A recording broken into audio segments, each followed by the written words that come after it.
Most coaches and consultants will never make £564,000, let alone in a single hour. And it's not because they're not skilled or smart. It's simply because they're missing certain skills when it comes to communication and presenting, some of which I'll share with you today. So in today's video, I'm going to break down how I made £564,000 in 60 minutes, and I'm going to break down some sales and communication techniques that's going to help you to add hundreds of thousands of pounds and help my clients to add 100k to £1 million in additional revenue. So let's break this down. First, let's walk you through some mistakes.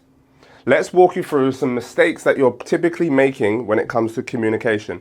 And before I do that, let me give you a little bit of context and background. So I used to run an education company, primarily doing primary PE and sports and music and drama and all sorts of different curriculum subjects in primary schools across the UK. We grew it from £30 to a £3 million revenue company. And we had over 100 staff at one point doing amazing jobs, really transforming creative education in primary schools. And I actually went to a particular primary school, which I'll walk you through in a moment. And this was the opportunity that was presented to me. And this is how I managed to close the deal successfully. But let's start with three common mistakes that you're making when it comes to communication and sales, especially in the consultancy, agency, and consultancy space. Well, number one is that you are probably making way too many what? Statements.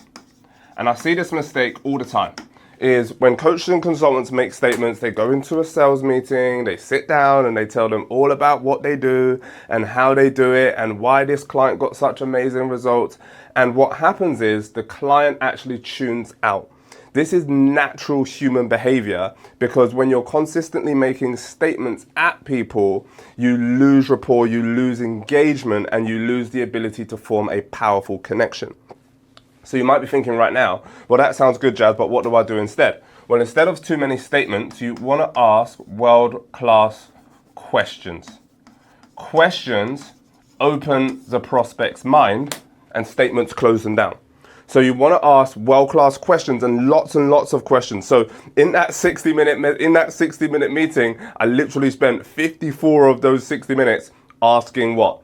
Questions. Questions to open them up and get a true understanding of exactly where the client is so that I can then shift them and take them to where they need to go.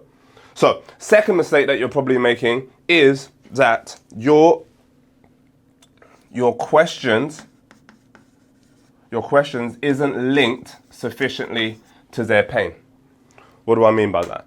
Well, if you're asking questions that are generic or questions that sound scripted, then you're going to have a huge problem when it comes to conversions. Clients will end up saying things to you like, not right now, maybe another time, we'll look at another provider.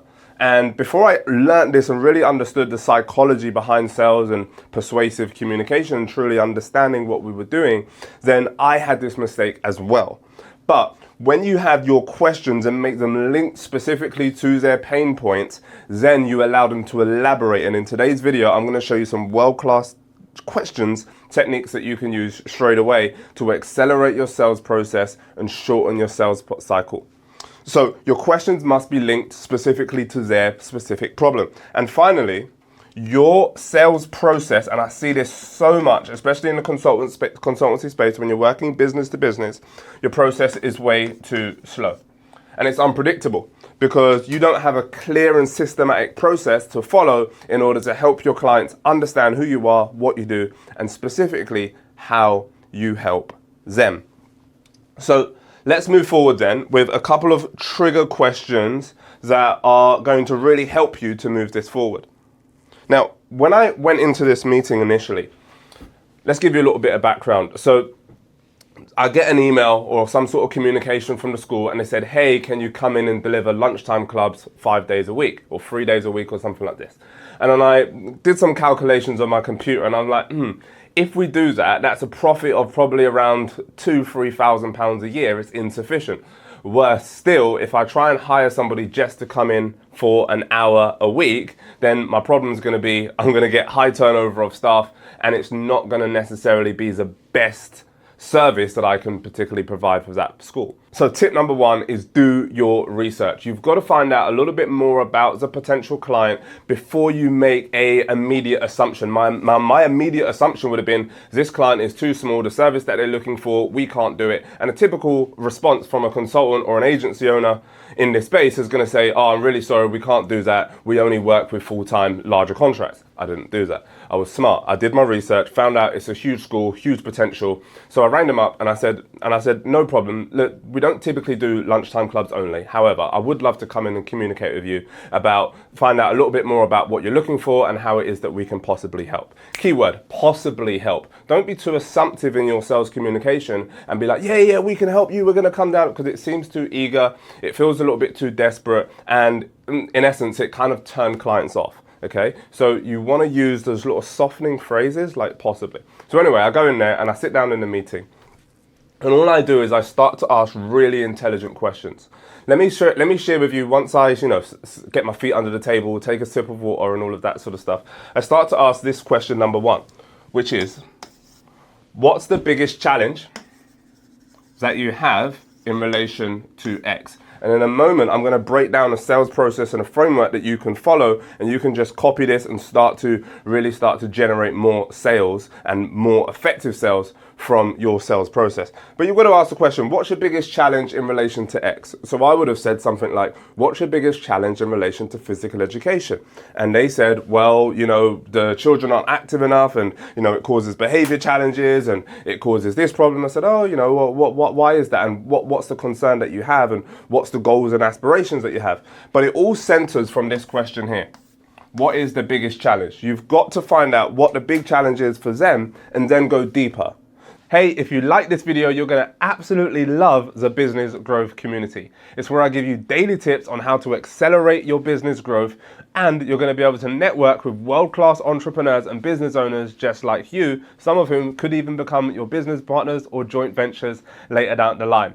Plus, you'll get access to world-class trainings and insights to help you accelerate your business growth faster than ever before every single day. So go ahead, tap or click the link below this video now and get yourself immediate access. Oh, wait, but before I go, if you're a six-figure business owner right now and you're looking for ways to grow and scale, add an additional 100K to £1 million plus to your revenue by implementing world-class premium value presentations, I'm hosting a special event right here at my office very soon.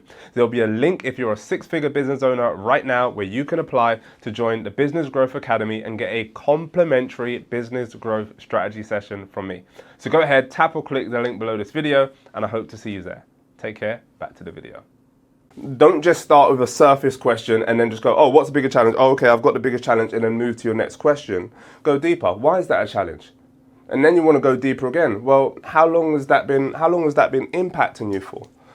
How long has that been going on for? How long has that been impacting you? And who else does it impact? Does it impacts you as a head teacher? Okay, who else is affected by this problem? Oh, well, when the children misbehaves, they've got to go to the head teacher, and then that puts pressure on the deputy head, because then she's got to put them in this place, and then blah, blah, blah, blah, blah. And then teachers don't necessarily get their lunchtime because they're back out into the playground, and so on and so forth.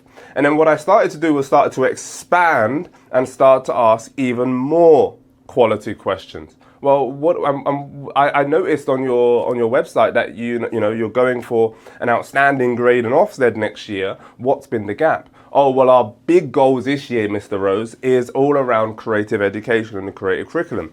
Bingo, lights went off. That's what I do, right? Creative education. And I knew this, but I asked a question. You see, if you go in and just make statements and you just attack, what you're doing is you're making the prospect feel a little bit uncomfortable, and you're making them feel off guard. So even though you're armed with information, you want the information to come from their mouth, not yours. Why? Because when that now opens up their mindset, their mentality, and now they're communicating with you openly and transparently in a way that connects. And what you can do later in that conversation then is what? You can then demonstrate exactly how your service then complements exactly what they said that they were looking for. That is the key. Once you can find world-class connection, human beings are always much more likely to move forward and start to work with you. So how long has that been impacting you for? And here's the trigger question that changes everything. If you master this question and just season it, just add it into your sales communication, it's going to make you a whole lot of money. What's the question? Here it is. And by the way, this works whether you are a dance teacher, whether you are an IT professional, IT consultant, a recruitment consultant, a HR consultant, a business coach, a finance coach, whatever, right? And the question is this: what's that costing you? A health coach, a therapist, doesn't matter. What's that costing you? Because look, there's always some sort of emotional pain, a financial pain, or even a physical pain, but there's always a level of pain there. The question that I get asked a lot from coaches and consultants is this: but Jazz, what if my product isn't financially motivated? Now, obviously, the product and the service that I provide now is helping coaches, consultants, and agency owners add an extra 100K to £1 million to their revenue through high impact sales presentations. So that's an immediate revenue gaining and revenue associated type model. When I was running the company JNC Education in primary schools, it wasn't financially motivated. So when we ask the question around this, hey, so what's that costing you when it comes to, you know, children not behaving in school and not having the right physical health and really not engaging in the right subjects? And then what's going to happen? They're going to open up. They're going to go, oh, well, it's costing us time in terms of X, Y, and Z. This teacher is getting pulled out and so on and so forth. It's costing you. And how else is that affecting, you know, the school community? And how is that affecting the finances of school? Oh, well, if we don't get an Ofsted grade, we don't get certain grants and we don't get certain revenues to support certain children. Bingo! Now we're in. Now we're into the momentum of a much bigger conversation. Okay, so what happened was I asked these 3 questions. What's the biggest challenge in relation to physical education? And what is it that you're looking to achieve? How long has that been impacting you for? And here's the next trigger question. What's that costing you? And these questions are all linked with each other. And once you start to link your questions with each other, and you're going to have some sub-questions in between each to make it a natural flowing conversation. But these are the core questions that you want to make sure are answered inside your sales meeting.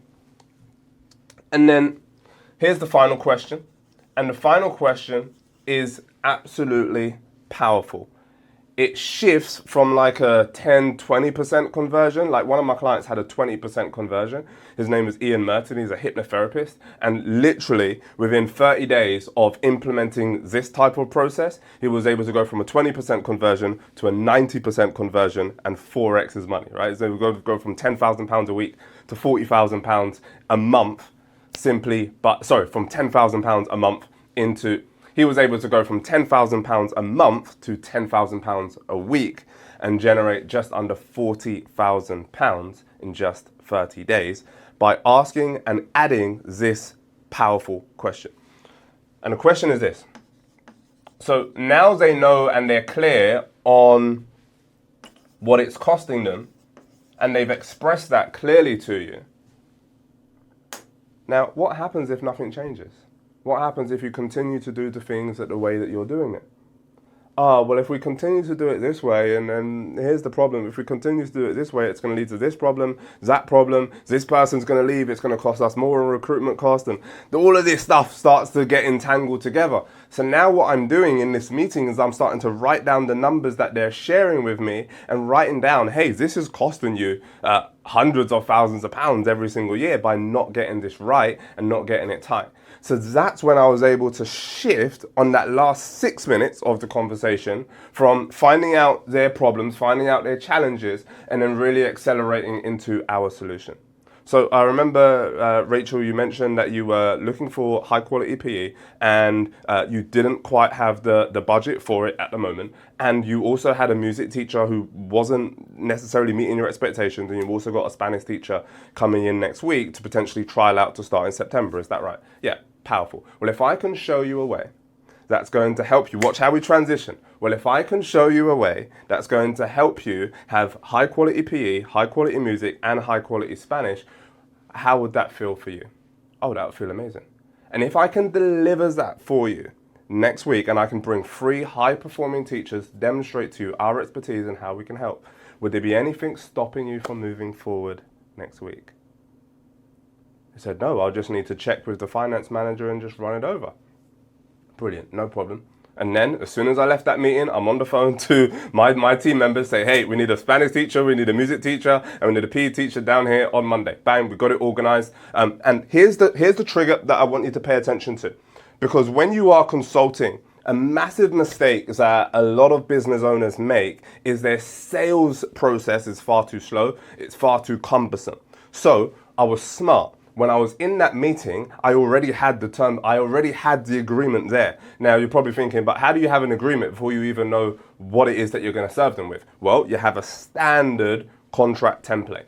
And then you can start to write in the additional services or the specific services that they're looking for. And I said, look, I know that my guys are the best in the business, and they're absolutely brilliant, and they're going to absolutely wow you when they come in next week. So let me leave you with our terms and conditions, share that with your finance manager, and I look forward to seeing you next week and then moving forward so that we can give you the world-class provision that you're looking for. Bingo. Done.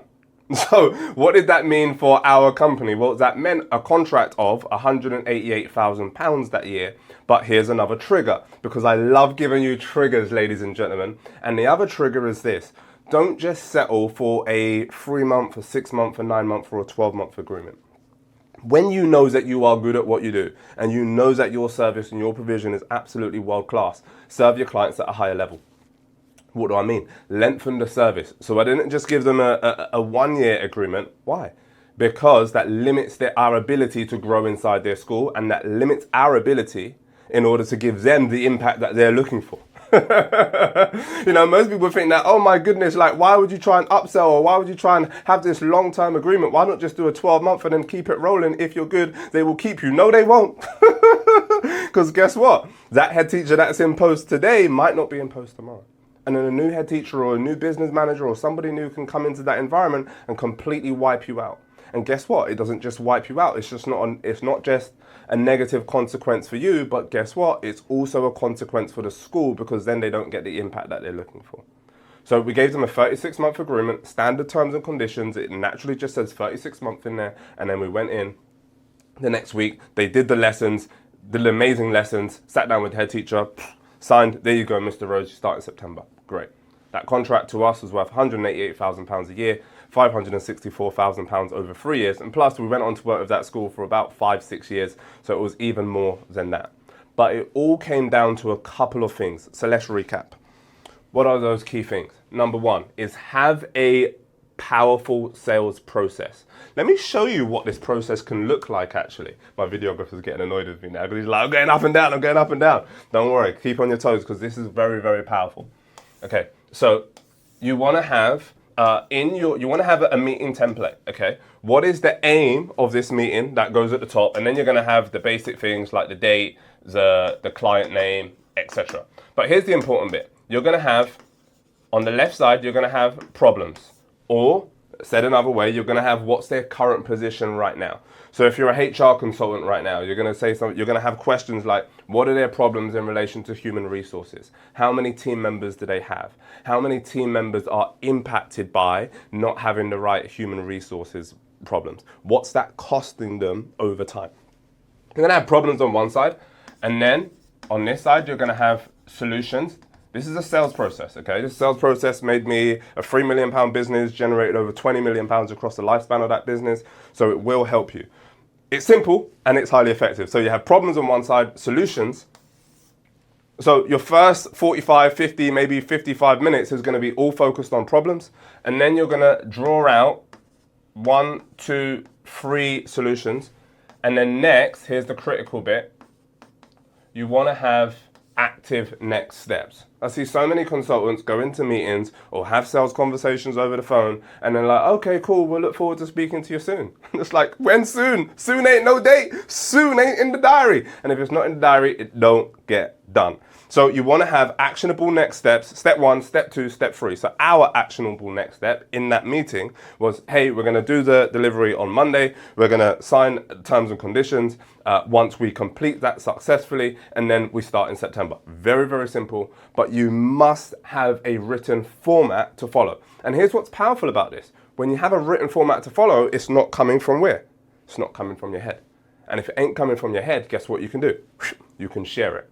So when I was highly effective at closing contracts, £564,000 over 3 years and so many more, I was able to take that template, that process, and give it to my sales director, who I brought in at a later time, and say, here, follow that. And it was very simple and highly effective, and enabled him to go on and make massive sales and add huge levels of value to the company as well. So make sure that your sales process is repeatable. So coming to the end of the video now, and let's just repeat what we went through. Number 1, have a powerful sales process. Number 2, you want to make sure that you're asking world-class questions that get the potential client to open up their mind, and you want the answers coming from them, not from you. Third, you want to go deeper on your questions so that you truly understand. You don't sound scripted, like I'm not reading from a script right now. You can see that, right? So you want to sound like you're in a natural, real conversation. And I'll walk you through that whole real, human, hate-free communication process in the very next video. So I hope that this video has added value to you. If you liked it, make sure that you like and subscribe. And I look forward to seeing you in the very next video.